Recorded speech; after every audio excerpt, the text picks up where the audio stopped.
Hello everyone, this is Vanshika Tainwala, legal intern under Lexis and Company for the month of June, and today in this video I will be talking about the topic voidable marriages. So what is basically a voidable marriage? Firstly, the voidable marriage means the marriages are perfectly valid and perfectly okay if they are not avoided by either of the parties, if they are not made void by any of the parties. So they are basically perfectly valid until and unless one party takes actions upon it. So it remains valid and it is binding and continues to be subsist for all the purposes unless a decree annuls it. So if any party does not files a case for annulment of the marriage, then it becomes valid.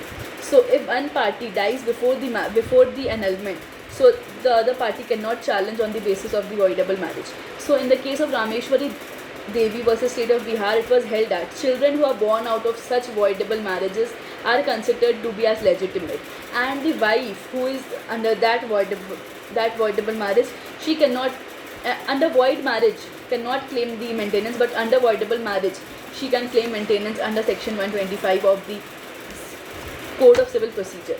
So there are few grounds of the voidable marriage. First is the first clause. 12th clause A relates to impotency. 12th clause B relates to unsound mind, mental disability and insanity. 12th clause C is where the consent is obtained by fraud or force. Fourthly is where the wife is pregnant by another man at the time of marriage. So there are four clauses wherein the marriage is voidable. So if the husband or wife was impotent and the marriage has not been consummated owing to that impotence of the respondent, so it becomes impotence. So it refers to the incapacity to consummate the marriage, that is the incapacity to have marital intercourse, which is one of the basic object of every marriage. So impotency under section 12 does not mean sterility or incapacity of conception. If the consummation takes place and there is some problem of conception of conceiving the child, so that does not mean impotence. So impotency means the incapacity to have sexual intercourse between the partners. So in the case of Shantabai versus Tarachand and Nijhawan versus Nijhawan 1973, these both are very landmark cases wherein the impotency was defined. Impotency means practical impossibility of consummation of the marriage, wherein there is that is the complete act of sexual intercourse. So having consummation but not able to conceive does not result into impotency. Second is the unsoundness of mind, mental disorder or insanity.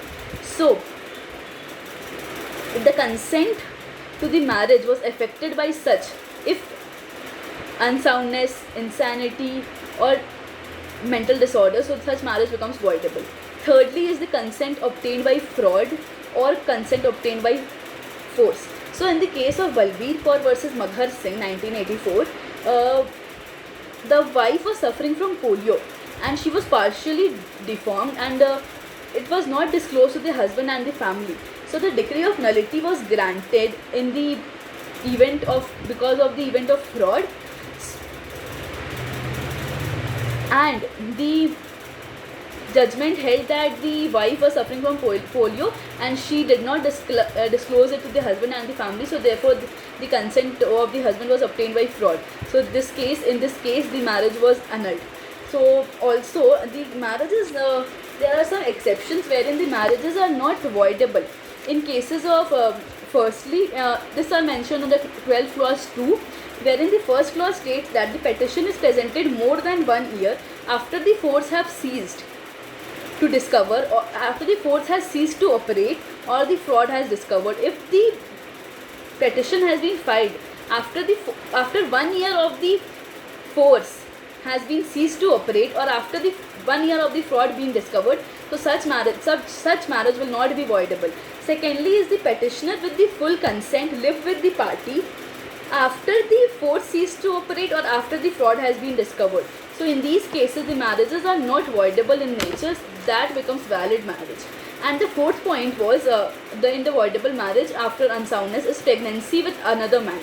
So the wife being pregnant with another man at the time of the marriage, and the petitioner had no idea about that and he had no knowledge about that, so such marriage will be voidable. And there are some exceptions in this also. Such marriage will not be voidable and the court cannot nullify if the petitioner was ignorant at the time of marriage, he did not take care of the things.